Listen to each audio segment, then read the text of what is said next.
કાપોદ્રામાં doctor પર છટકીનો આરોપ મૂકી કરાયેલા હુમલા મામલે વધુ એક આરોપીને કાપોદ્રા પોલીસે ઝડપી પાડ્યો છે। સુરતના કાપોદ્રા પોલીસ મથકની હદમાં ગત 29મી જાન્યુઆરીના રોજ ડોક્ટર પર છટકીનો આરોપ મૂકી માર મરાયો હતો। ડોક્ટરે મહિલાને છેડતી કરી હોવાના આક્ષેપ સાથે ક્લિનિકમાં ઘૂસી ડોક્ટર પર હુમલો કરાયો હતો, જે ઘટનાના સીસીટીવી પર સામે આવ્યા હતા। બનાવને લઈ ડોક્ટર સામે છેડતીની ફરિયાદ નોંધાઈ હોય સાથે ડોક્ટરો હુમલો કરનારાઓ સામે ખંડણી અને મારામારીની ફરિયાદ નોંધાવી હતી, જે મામલે અગાઉ એક આરોપીને ઝડપી પાડ્યા બાદ કાપોદ્રા પોલીસે વધુ એક આરોપી મોહિત ઘાસકટાને ઝડપી પાડી તળિયા પાછળ ધકેલી દીધો છે।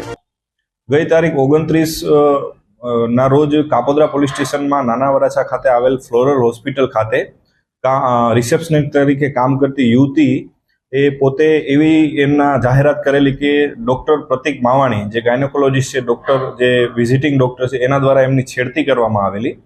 એ સંબંધે એ છોકરીએ એમના વાલીવારસને અથવા અન્ય માણસોને ટેલિફોનથી જાણ કરેલી અને એમના વાલીવારસ તથા અન્ય માણસો હોસ્પિટલે આવી અને ડૉક્ટરશ્રી સાથે ચર્ચા કરી અને ડૉક્ટર ઉપર જીવલેણ ગંભીર હુમલો કરેલો, જે અનુસંધાને ડૉક્ટરશ્રી દ્વારા ખંડણી, પૈસાની માંગણી, સમાધાન કરવા માટે અને ગંભીર ઇજાઓ વગેરેની ફરિયાદ આપવામાં આવેલી।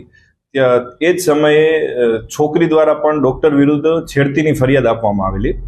આ બંને ફરિયાદોની તપાસ તટસ્થ રીતે ચલાવવા માટે ઉપરથી સૂચના અને માર્ગદર્શન મળતું હોય